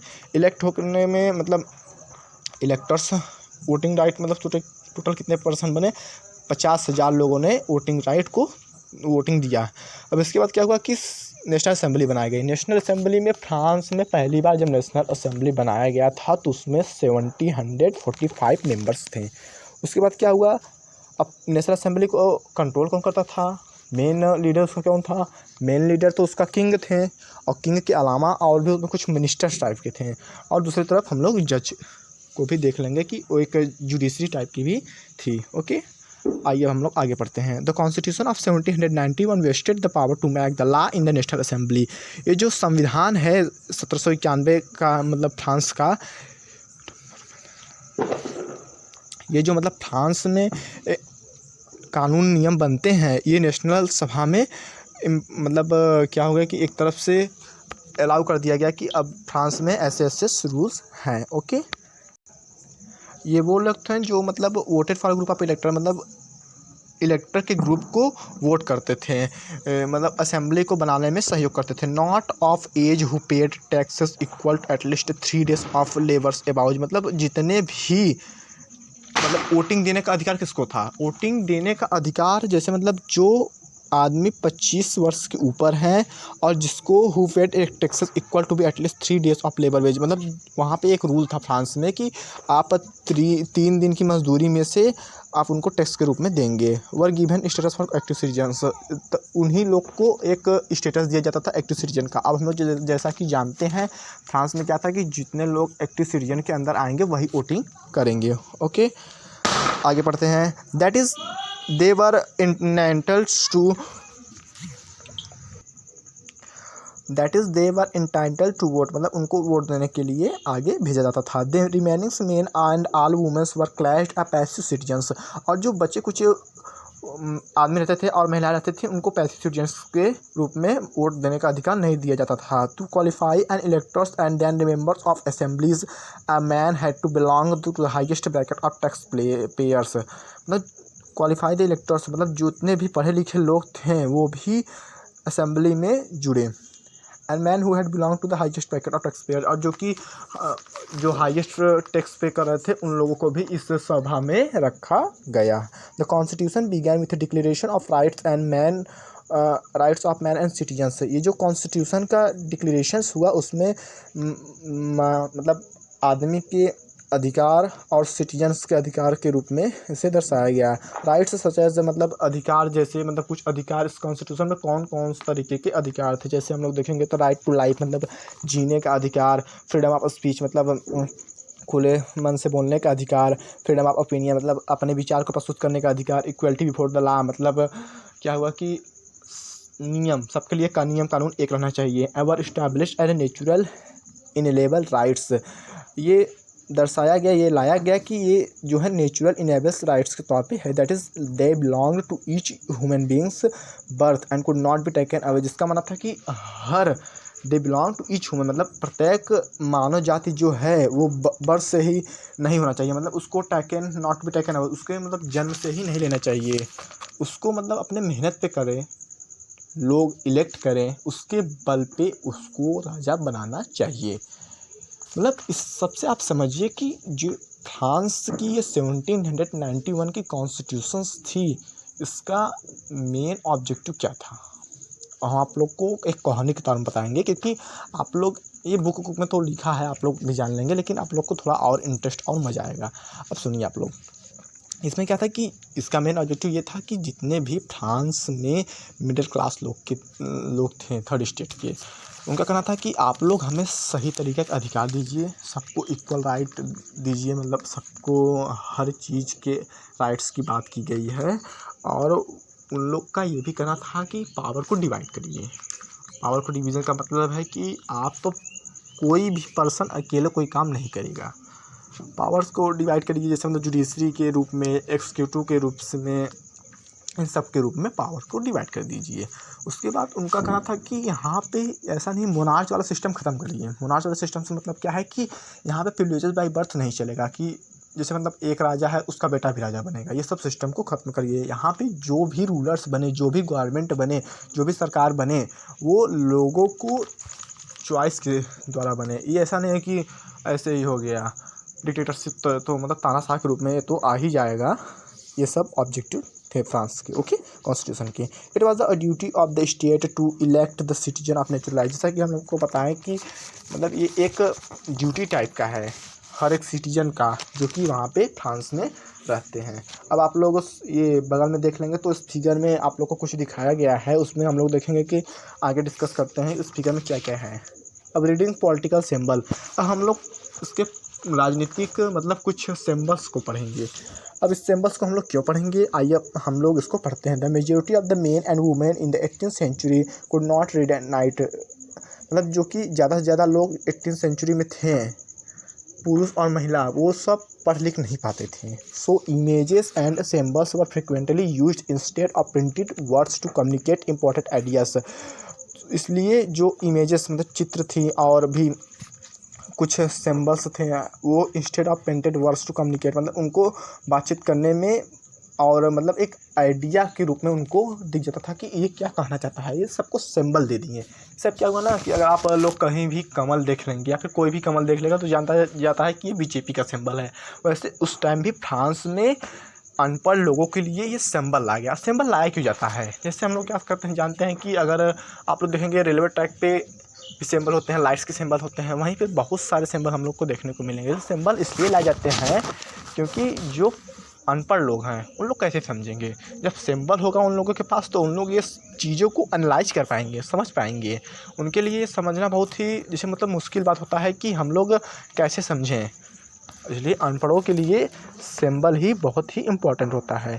अब आइए हम लोग इसके बारे में कुछ मतलब फ्रांस के पॉलिटिकल सिंबल्स को पढ़ते हैं, उसके बारे में जानते हैं। Okay, the broken chains. अब ये ब्रोकन चेन्स आप लोग फिगर में देखेंगे तो ब्रोकन चेन के रूप में आप लोग को दिखेगा। इसका क्या ऑब्जेक्टिव था? Chains were used to fetter slaves. A broken chain stand for act of becoming free. ये जो चैन है इसका क्या उद्देश्य है? इसका उद्देश्य है कि कोई भी बंधन में न रहें, सब बंधन से मुक्त हो जाएं। इसका चैन का ये उद्देश्य था। उसके बाद हम लोग क्या देखेंगे? The bundle of rods and phases.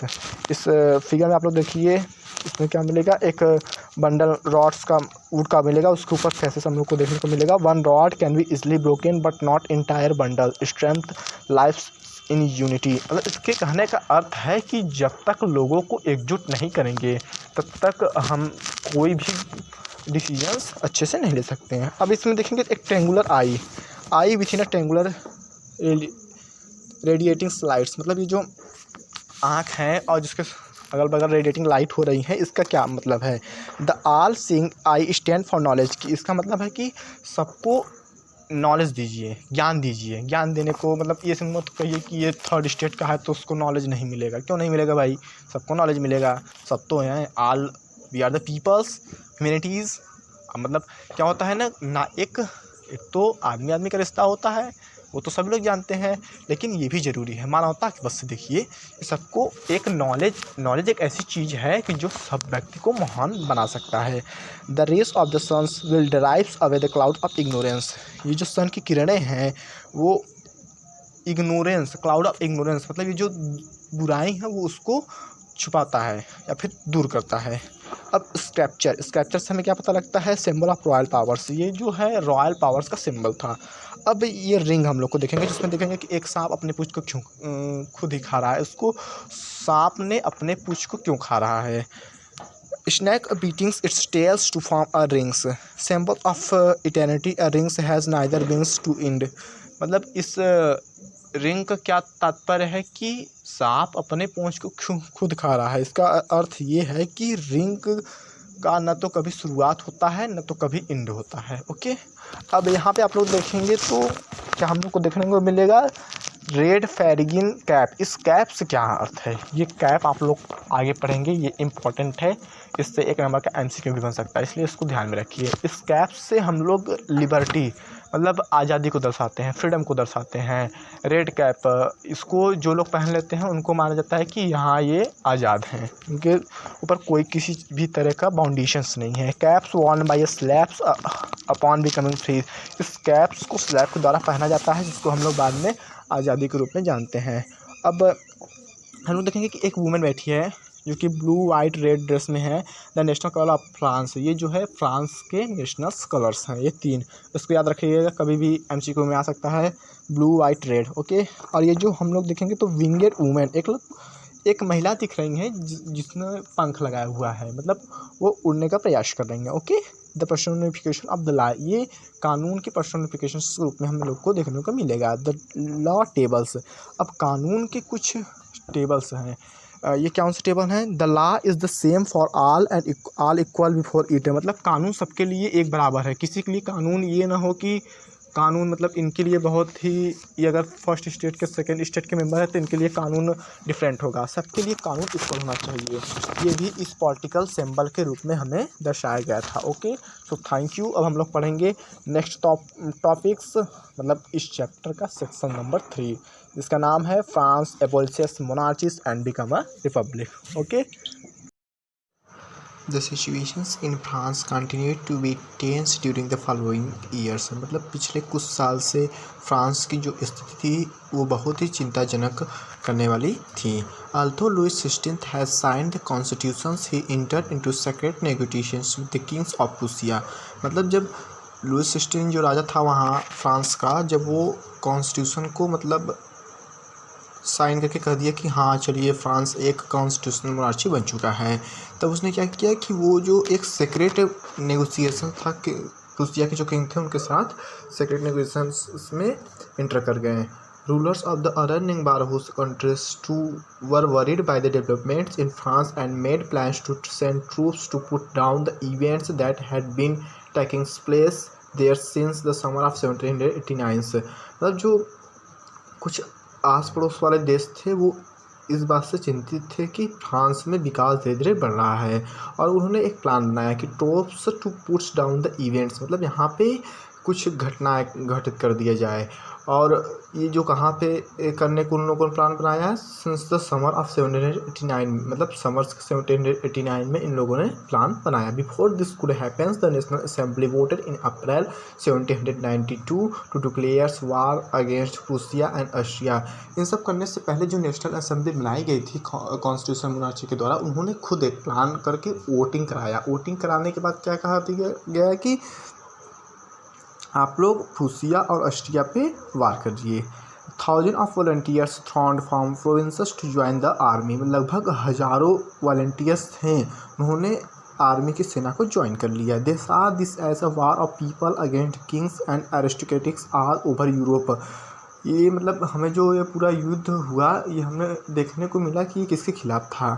ये था राजा के खिलाफ और जितने भी अरिस्टोक्रेटिक लोग थे। अरिस्टोक्रेटिक मतलब क्या होता है, जो सेकेंड क्लास के लोग होते हैं। मतलब आप स्पेशली समझिए कि रूलर्स, मतलब जो वहाँ पे रूल कर रहे थे, उसमें कौन आएंगे, अरिस्टोक्रेटिक्स वाले मेंबर आएंगे जो कि पूरे यूरोप में थे।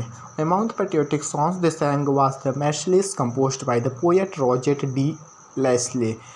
मतलब इन सबके बीच जो एक गीत गाया गया जिसका नाम है मार्सिलीज, इसको किसके द्वारा लिखा गया था, उनका नाम है रॉजेट डी इसले के नाम से एक व्यक्ति थे जिन्होंने इसको लिखा था। It was sung for the first time by volunteer from Marseilles as they marched into Paris and so got its names। ये क्या हुआ कि it was sung for first time, ये पहली बार कब गाया गया, जब मतलब लोगों ने पेरिस और अभी आप लोग को हम ऊपर बताया था कि पेरिस और ऑस्ट्रिया में अटैक करने के लिए जा रहे थे, उसी के बीच में इसको गाया गया, जो कि बाद में क्या हो गया और तभी से इसका नाम मार्सेले पड़ गया। और आज हम लोग देखेंगे तो मार्सेलिस क्या है, इस समय फ्रांस की नेशनल एंथम है। Okay, the revolutionaries wars brought losses and economic difficulties to the peoples. आप लोग जानते हैं कि अगर कोई भी क्रांति या फिर कोई भी वार होगा तो उससे देश की आर्थिक स्थिति और जो विकास की स्थिति है वो भी गड़बड़ होगी। वही हुआ फ्रांस में। While the main were away fightings at the front, जो मतलब आदमी लोग थे वो झगड़े से मतलब फाइटिंग्स युद्ध से सामने से हट रहे थे। Women were left to cope with the task of earning a livings and lookings after their families. जो महिलाएं थी वो भी कोप से लेफ्ट हो रही थी और उनका यह टास्क था कि मतलब ये काम था उनका कि पैसे कमाएं और अपने घर परिवार को देखें। Large section of the population were convinced that the revolutions had been carried further as the Constitution of 1791। मतलब जो बहुत से लोग इस बात से चिंतित थे कि कहीं क्रांति फिर ना आ जाए, और constitution of 1791 gave political rights only to the richer section of the society. ये जो 1791 फ्रांस में कॉन्स्टिट्यूशन बनाया गया था, इसमें क्या था कि जो रिच मतलब स्टेट के लोग थे उन्हीं को राजनीतिक अधिकार दिया गया था। Political clubs became an important rallying point for peoples who wished to discuss governments. ये जो पॉलिटिकल क्लब थे वह एक ज़रूरी रैलिंग पॉइंट्स फॉर पीपल, मतलब लोगों के लिए बहुत ही ज़रूरी रैलिंग पॉइंट बन गए। Who wished to discuss government, जो कि इच्छा करते थे गवर्नमेंट को डिस्कस करने के, मतलब गवर्नमेंट के प्लान को बारे में डिस्कस करने के लिए, और गवर्नमेंट कौन सा कदम कौन सा उठाएगी। The most successful of this clubs was that of Jacobins which got its names from former convents of S T. Jacobs in Paris. और जो कि सबसे ज़्यादा सक्सेसफुल क्लब ये जो बना था उसमें एक क्लब था जो कि जैकोबियन जैकोबियंस के द्वारा लीड कर दिया जा रहा था, विच got it's name for the former convent of ST. Jacob in Paris, जिसको हम लोग किसका नाम देते हैं, एस.टी. जैकोब के नाम से पेरिस में नाम दिया गया। Women too who had been active throughout this period, इस समय में जितने भी महिलाएं थी वो बहुत ही मतलब एक्टिव थी इसको लेकर। फॉर्म देयर ओन क्लब, उन्होंने अपना खुद का क्लब बनाया। Section 4 of this chapter will tell you more about this their activities and demands. इस चैप्टर के सेक्शन 4 में हम लोग इसके मतलब अधिक से अधिक एक्टिविटीज़ के बारे में पढ़ेंगे। The member of Jacobin club belonged mainly to the less prosperous sections of the society.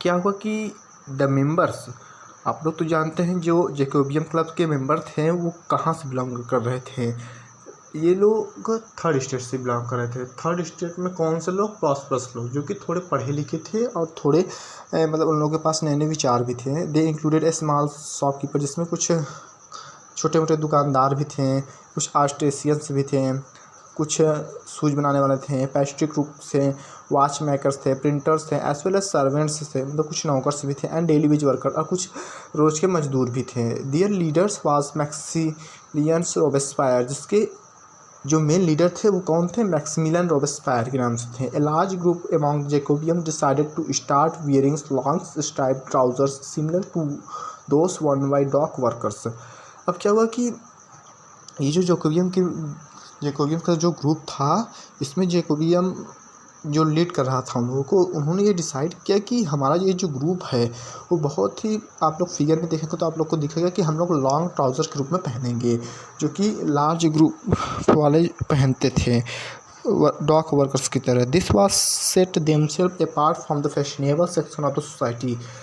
ये जो क्या था ना कि ये जो फैशनेबल सोसाइटी वाले लोग थे वही पहनते थे, वैसे हम लोग भी ये सब पहनेंगे। स्पेशली नोबल्स, जो कि रूलिंग क्लास के लोग पहने थे, इसलिए हम भी पहनेंगे जहाँ हम में और उनमें ज़्यादा डिफरेंसेस ना हो। Whoever knee breeches, it a way of proclaiming the end of power wielded by the powers of knee breeches. इसको क्या हुआ कि पहनने के बाद wielded by the powers of knee breeches at the end of power, मतलब power को उनको ख़त्म कर दिया गया।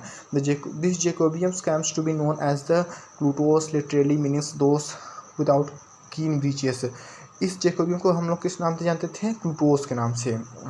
क्लूटोस मतलब क्या होता है, इसका अर्थ होता है मतलब वो पर्सन जो बिना किनी ब्रीचेस के हो। Okay, scientist man wore in addition the red caps that symbolised the liberty. और जो लोग साइंटिस्ट लोग थे, मतलब एक साइंटिस्ट ग्रुप के लोग थे उसी में, वो लोग रेड टोपी, अगर उसमें कोई रेड टोपी पहना है तो उसका मतलब क्या है कि रेड टोपी लिबर्टी का सिंबल है, जो कि हम लोग पॉलिटिकल सिंबल्स में पहले ही देख सके थे। Then however were not allowed to do so, मतलब उनको क्या था ना, वुमेन, उस टाइम जो वुमेन थी इस ग्रुप में, उनको ये सब कुछ भी करने का अधिकार नहीं था। The summer of 1792 the Jacobians plan and insurrection of the numbers of participants who were angered by short supplies of high price of food.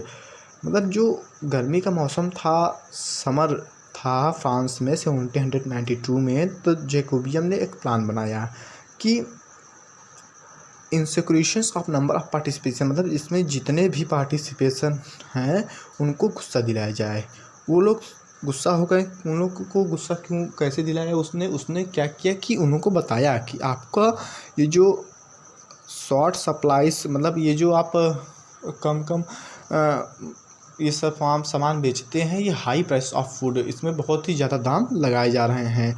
On the morning of 10 अगस्त और 10 अगस्त के मतलब शुरुआती दिन में सुबह में they storm place of Tuileries massacred the king's guards and held king themselves a hostage of several hours. अब क्या किया गया कि वहाँ पे अटैक कर दिए उन लोग, एक पैलेस था टुलेरियंस का, उस पर उन लोग अटैक कर दिए। मासाक्रेड द किंग गार्ड्स, मतलब जो किंग के गार्ड्स से उनके साथ झगड़ा करने लगे। And held king themselves a hostage for several hours, मतलब पिछले कुछ घंटों के लिए उनको मतलब बंदी बना लिए। Later the assembly had to imprison the royal family. और बाद में क्या हुआ कि जो सभा थी,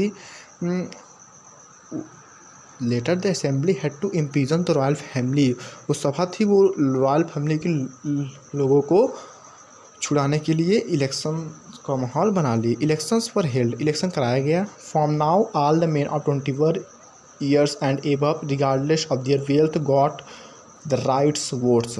अब इलेक्शन कराया गया, उसमें क्या था कि पहले जो फ्रांस में 1791 में इलेक्शन था उसमें क्या था कि आदमियों के लिए जो 21 ईयर्स के थे, मतलब 21 ईयर्स तक तो बाउंडेशन नहीं था, जो 25 ईयर्स के थे वही वोटिंग करेंगे। और वो भी उसमें भी कुछ एक्टिव सिटीजन के नाम आते थे। एक्टिव सिटीजन क्या होता है कि जो लोग, ये तो था कि उनका मैंडेटरी था, ज़रूरी था कि वो लोग 25 वर्ष के ऊपर होना चाहिए। उसके बाद सेकेंड चीज़ क्या थी कि उन लोग डेली पेमेंट, मतलब जो 3 दिन पेमेंट करें वो अपना, अगर उन लोग सरकार को एक अच्छे रूप में टैक्सेस के रूप में पे कर रहे हैं वही लोग वोटिंग करेंगे। और उस समय क्या था कि वुमेन को जो था पॉलिटिकल राइट्स एकदम नहीं था। अब इसमें क्या था कि आइए हम लोग समझते हैं कि इस टाइप के कॉन्स्टिट्यूशन में फ्रांस में क्या डिफरेंसेस था। अब इस बार क्या हुआ कॉन्स्टिट्यूशन में कि जितने भी मेन थे 21 ईयर्स, मतलब 21 साल के ऊपर, और उनका जो है कि वेल्थ नहीं दिखा जाता था, पैसा कौड़ी, उन लोग कितना गवर्नमेंट को टैक्स दे रहे हैं नहीं दे रहे हैं, सबको वोटिंग राइट इक्वल तरीके से दिया जाएगा। तो मतलब जितने भी मेन थे वो सभी लोग वोट दे सकते हैं 21 साल के ऊपर वाले। The newly elected assembly was called conventions. और ये जो नया असेंबली, नई सभा बनी फ्रांस की, उसको किसका नाम दिया गया? उसको नाम दिया गया कन्वेंशन का। On September 1792 it abolishes the monarchy and declare France republics. और क्या हुआ, सितंबर 1792 में फ्रांस को मोनार्ची के रूप में घोषित कर दिया गया। एंड क्या हुआ कि एबॉलिश द मोनार्ची, मतलब मोनार्ची को ख़त्म करके फ्रांस को रिपब्लिक के रूप में प्रोक्लेम कर दिया गया। मतलब क्या हुआ ना कि मोनार्ची में तो आप लोग समझते होंगे प्रिविलेजेस बाय बर्थ, मतलब जो पीढ़ी दर पीढ़ी चढ़ती है उसको ख़त्म करके फ्रांस को एक रिपब्लिक, मतलब क्या होता है ना रिपब्लिक, मतलब फ्री के रूप में बता दिया गया। As you know, a republic is a form of government where peoples elect the government including the head of ministers. अब आप लोग जानते होंगे कि जो रिपब्लिक की सरकार होती है उसमें क्या होता है कि जहाँ पे गवर्नमेंट, मतलब सरकार को लोगों द्वारा चॉइस किया जाता है, और जिसका हेड कौन होता है, उसमें एक सरकार को हेड बनाया जाता है। There is no hereditary monarchy, यहाँ पे कोई वंशक मोनार्ची नहीं चलेगी। Okay, you can try and find out about some other countries that are republics and investigates when and how they are become so. आप कुछ और भी कंट्री को ढूंढिएगा कि जो कैसे रिपब्लिक हुए, पहले तो वो मोनार्ची थे और बाद में वो कैसे रिपब्लिक हुए। Louis 16 was sentence to death by a court as a charge of ट्रिजन्स।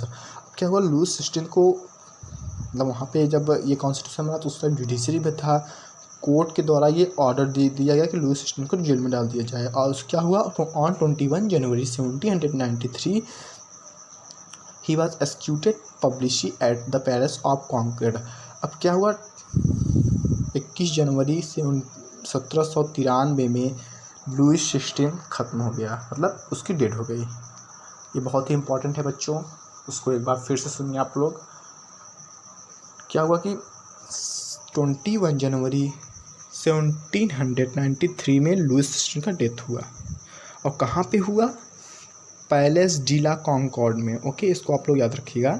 The queen Marie Antoinette met with thems same fate shortly after. मतलब यहाँ पे जो इनके क्वीन थी मैरी एंटोनाइट के नाम से, इनकी भी मतलब कुछ समय बाद मृत्यु हो जाती है या फिर वहाँ से ये हट जाते हैं। अब राजा ही नहीं है तो रानी लेके क्या करेंगे आप लोग तो जानते ही होंगे। सो चलिए आगे बढ़ते हैं। द रीजन ऑफ टेरर, मतलब आतंक का समय या फिर आतंक का क्षेत्र। अब the period from 1793 to 1794 is refer to as the reign of terrors. ये जो समय था 1793 का और 1794 का, इसको हम लोग रीजन ऑफ टेरर के नाम से फ्रांस में जानते हैं। Robespierre followed a policy of severe controls and punishments. अब इसमें जो एक व्यक्ति थे रॉबेस्पियर के नाम से, उन्होंने क्या किया कि जब लुईस 16 राजा था, जब वो उसकी डेथ हो गई तो उन्होंने ये सब फ्रांस के जितने भी पॉलिसीज थी, गवर्नमेंट थी, उनका सब जिम्मा जो है रॉबेस्पियर ने ले लिया कि चलो भैया अब हम संभालेंगे देश। ठीक है, ये ऐसा रॉबेस्पियर बोला, हमने नहीं बोला। Although soon he saw as a being enemies of a republics, ex-nobles, clergies, members of other political parties, even member of his own party did not agree with his methods. मतलब उसमें जितने भी लोग थे उन्होंने देखा कि जो लोग उसके दुश्मन थे, जैसे नोबल्स जो लोग रूल कर रहे थे उसके दुश्मन थे स्पेशली, और चर्च वाले लोग, और जो कुछ मेंबर थे जो राजनीतिक पार्टी के थे, even member of his own party, और उसके कुछ अपने की पार्टी के भी मेंबर थे जो इस बात से सहमत नहीं थे कि जो उसके मतलब वो जो भी कुछ लाना चाहता था अपना आइडियाज़, अपने जो रोल लगाना चाहता था फ्रांस में, जो इससे सहमत नहीं था उसको इसने क्या किया, अरेस्ट करा लिया। सबको अरेस्ट करो, उठा के जेल में डाल दो, imprisoned and tried by a revolutionary tribunals.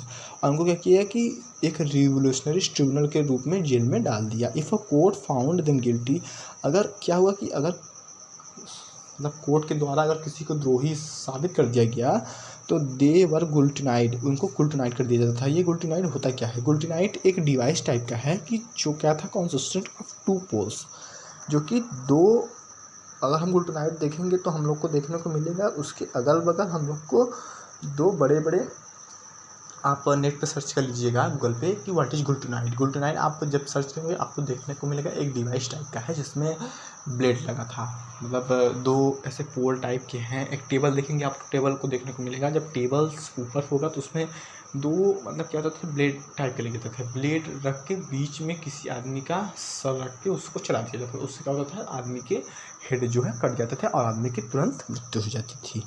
अब जिसको इसका नाम गुलिटन कैसे पड़ा, इस चैप्टर में आप लोग को लिखा है, it was named after doctor Guillotin who invented it. इसका नाम एक आदमी इसे जो इन्वेंट किए थे उनका नाम है डॉक्टर गुलिटियन, उनके नाम पे ये गुलिटिन पड़ा है। Okay, Robespierre government is to have last placings a maximum ceilings on wage and prices. ये जो रॉबेस्पियर, ये जो सरकार थी, इन्होंने कानून को इशू कर दिया, placing a maximum ceiling on wage and price, कि हर चीज़ का एक मैक्सिमम प्राइस मतलब फिक्स कर दिया, मतलब लोगों की मजदूरी कितना रहेगी, टैक्स कितना लगेगा, प्राइसेस कितने रहेंगे, उनका एक अपने रूप में एक फिक्स बता दिया कि इसके ऊपर या फिर इसका कोई चीज़ नहीं होगा। मीट एंड ब्रेड बस रेशंस, और जितने भी मतलब मीट था, जो ब्रेड था, उन सबका रेट भी घटा दिया। Peasants were forced to transport their grain to cities and sell it at price fixed at the government.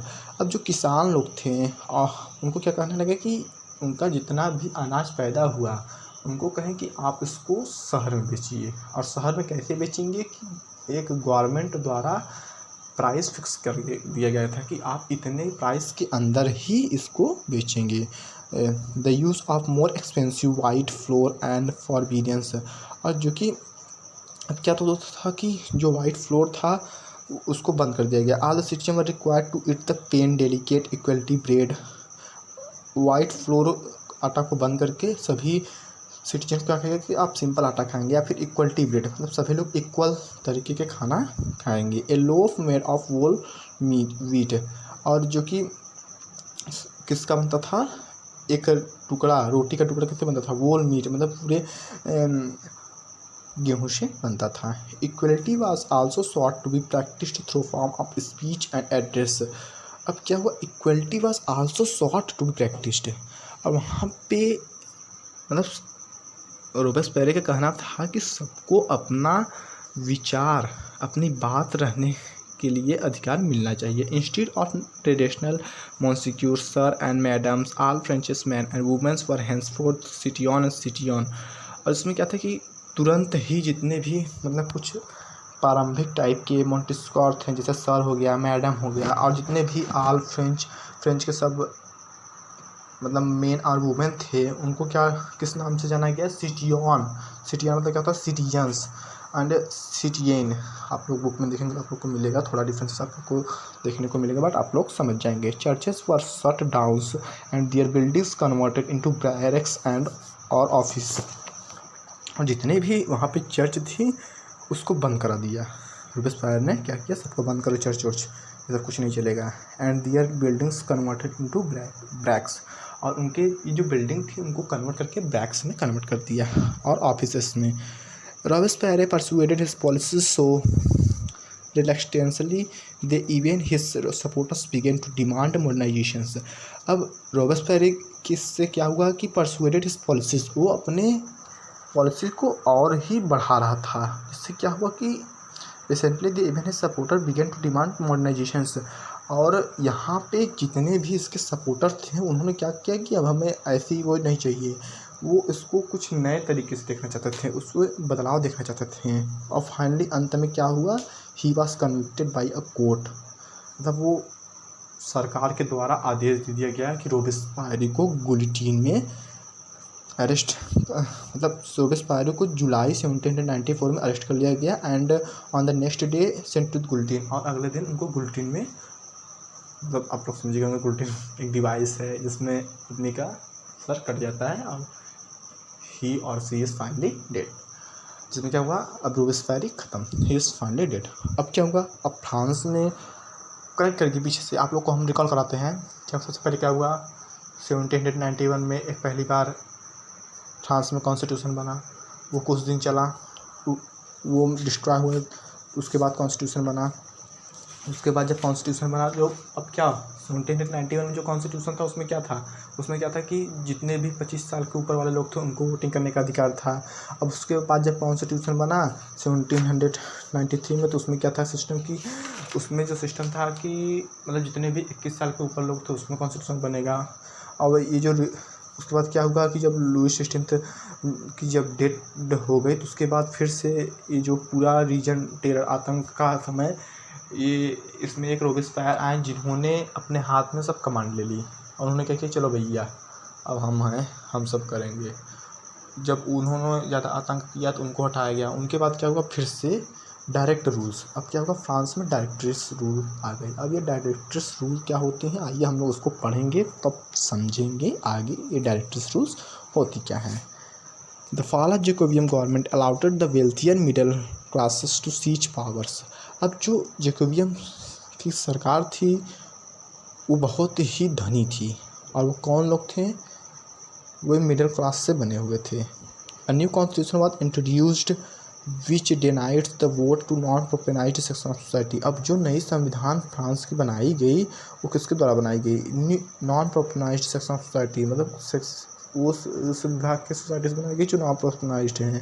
It's provided to legislative council, जो कि 2 लेजिस्लेटिव काउंसिल प्रोवाइड कराती है।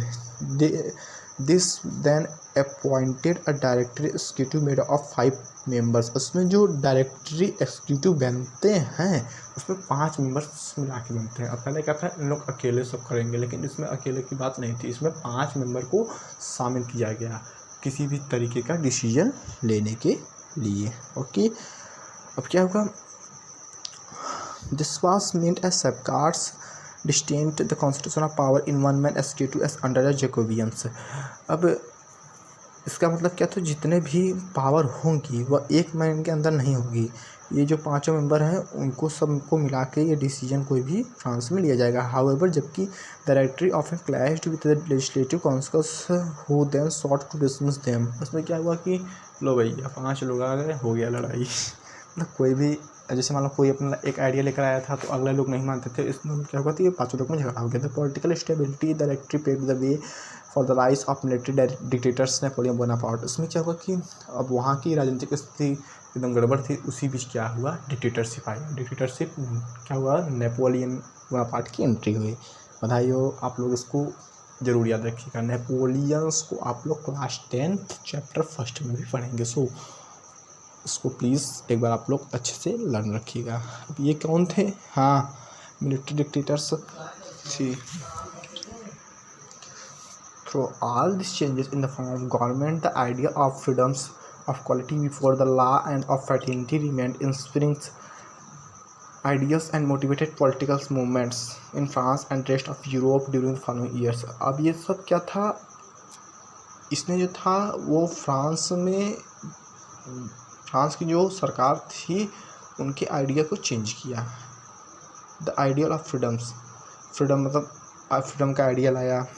इक्वलिटी बिफोर द लॉ मतलब कानून का समानता सब लोगों को दिखाया। Fraternity remained and springs and motivated political movements, और जो राजनीतिक मूवमेंट थे उनको मोटिवेट किया France and the rest of Europe's for the following years. और जितने भी फ्रांस मतलब यूरोप में कुछ सालों से सब चीज़ बंद था, उसमें भी ये सब हमें देखने को मिला। Okay, thank you. अब मिलते हैं इस वीडियो के नेक्स्ट पार्ट में, पार्ट नंबर 2 में, जिसका नाम है did women have a revolutions. हम लोगों ने इस चैप्टर को 2 पार्ट में डिवाइड कर दिया था। आप लोग इसको फर्स्ट पार्ट में यहाँ पर पढ़ लीजिएगा और सेकेंड पार्ट में अगली वीडियो हमारे पढ़ लीजिएगा। सो आपसे रिक्वेस्ट है, प्लीज़ अगर आपने वीडियो को अच्छे से देख लिया है, समझ लिया है, तो कमेंट सेक्शन में एक बार हमें कोई भी इमोजी लगा के भेज दीजिएगा।